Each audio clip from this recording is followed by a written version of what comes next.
Ik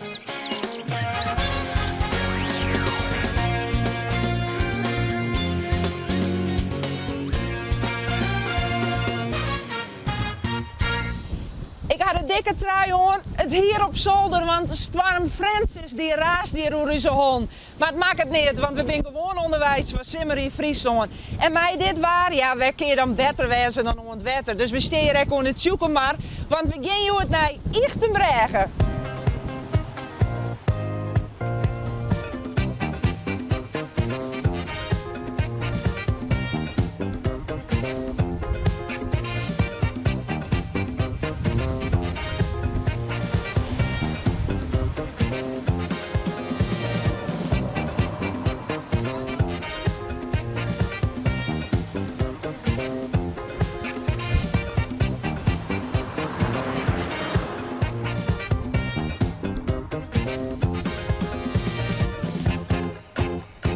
Liek als oudste dag hebben we gelukkig in Ichtenbregen ook hier gevonden die alles weet van het dorp en wie dat ik hopelijk alle je vertellen weet. Het is Stef Diever. Goeiedag, Stef. Goeiedag. Mooi dat je mij eens mee willen.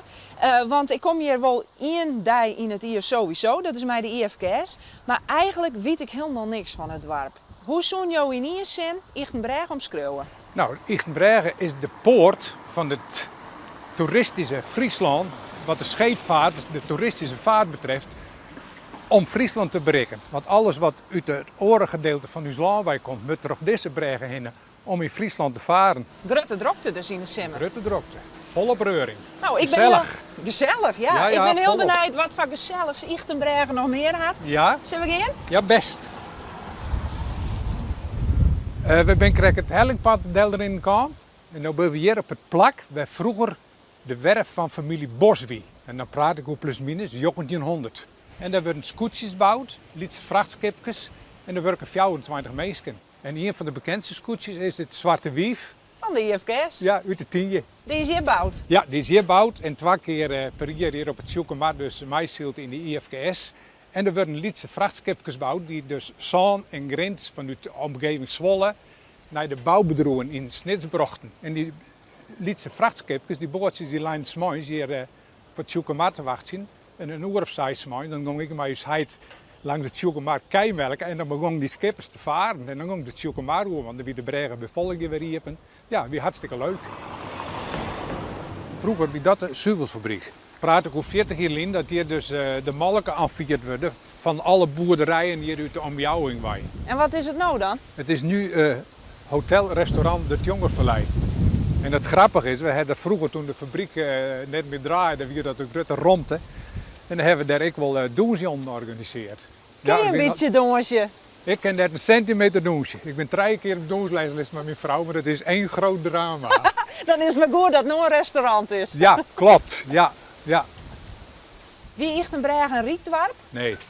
Het dorp van veenarbeiders en retailers en boeren. Maar op een gegeven moment kwam er wel industrie. Dat was dus de zuivelfabriek. En hier stond een grote fabriek, is die gebouwd voor meubels en kerkinterieuren. Zo. Ja, ik denk dat in heel Nederland kerkinterieuren staan van deze fabriek van de familie Schuitmaker. En er werken ongeveer 40 mensen van het dorp. En een beetje van buiten het dorp natuurlijk. En het was wel leuk, want dan ging altijd de sirene op die fabriek. Zo'n uur ging de sirene en dan moesten ze mooi beginnen. En ik zie het toen dus kwalijk, wie jonken en dan... Ja, wat zie je, dan ging de sirene weg. En dan ging die man allemaal de fiets naar huis. Van een bakje, denk Bakje. Ik denk dat moeders de vrouw dan wel 2 bakjes inschonken hier van hup. Want een kwartier van het zien ging de sirene weg. En dan begon ze weer te werken. Tot 12 uur. Werd de sirene. 1 uur de sirene. Tot op een gegeven moment dat de dag ombied. Ja. Een stief regime. Ja, Nou, wat niet meer onbelangrijk, kind die sirene wil gaan. We gaan om koffie. best. Best, kom. Welkom op deze prachtige locatie bij Eetcafé Dikke Tuut. Hier aan de ingang van het Zoekermaar. Het is geen waar om echt buiten te zitten, dus kom maar gauw naar binnen daar.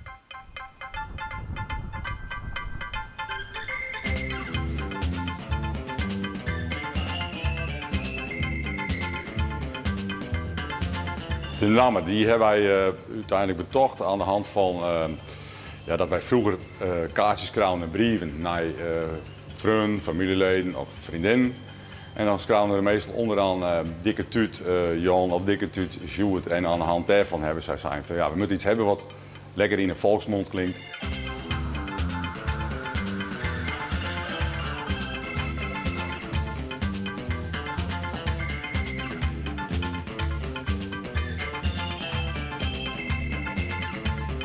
Dat klompje van de Bregen wachten, dat wie vroeger toen ik als jonkje hier wennen, wie Hans Bloem er al. Nou, buiten dat de heer mijn man een houten voet hier ik een houten klompje. En dat is altijd nog zo blauw. En de Duitsers en de Belgen die vinden het nog steeds prachtig dat er nog steeds die 12 euro in komt. En als gauw het seizoen voorbij is, dan ben de band die bij mij hun magneten bezig om al die eurotjes die er op groen vallen, om die weer naar boven te halen. Gewoon de ligging van dit bedroel. Aan het wetter bij een Bregen, ja, ze nemen dat volgens mij in Amsterdam nemen ze dat een A1-locatie. Nou, en die hebben wij. Ik sta hier voor de plaats van Geeske Holtrop, maar dit wordt een even bindje van een heel ander kaliber dan dat we wend binnen. Want dit is namelijk net samen een plaats, dit is een escape room. En dat betekent dat we nou net meer in de plaats van Geeske Holtrop te lonen komen, maar in het verhaal van Siebrenstorm. Siebrenstorm, nou ja, hoe toepasselijk wil je het ha?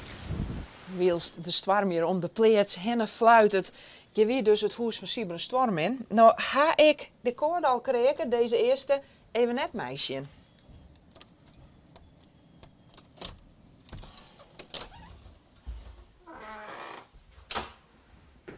Hey, Geeske. Hoi. Dit is dus de wijnkamer van Siebrenstorm. Ja, Waar klopt. is Siebren?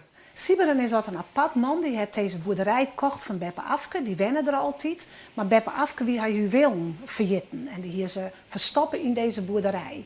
En Siebrenstorm die houdt net van meesken. Maar meesken wil nog steeds graag de juwelen vinden. Dus Siebren zit in het hotel. En dan kunnen meesken hier naar binnen te gaan om op zoek te gaan naar die juwelen. Die lezen hier en die kunnen we vinden. Die kan je vinden. Als je een goed ziekje en goede codes ontdekken. Die Siebrenstorm alger op het deuren heeft. Dan kan je hem te vinden. Maar Siebren kan ook weer omkomen. Siebren kan we weer omkomen, maar dan kunnen we hem snel bellen. En als kan je een verstopje in een kast of achter de bank. En je kan hem herkennen als je hem op 30 meter afstand roepen. Dat is Siebrenstorm.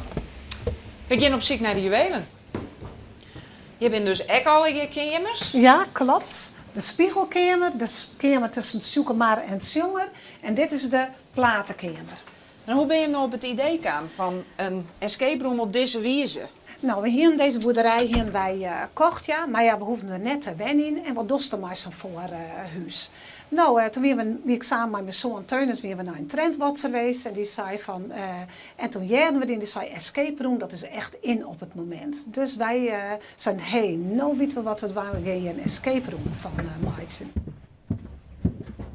Nou, dit is de prachtige koninginnenkamer van Siebrenstorm. Siebrenstorm die houdt echt van de koning en van de koninginnen. Dus hier, ik was zelfs elke dag ik nog aan het studeren over de koning, over het koninklijk huis. Dat vind ik gewoon echt geweldig. En als we nou aan de juwelen voelen, wat winnen we dan?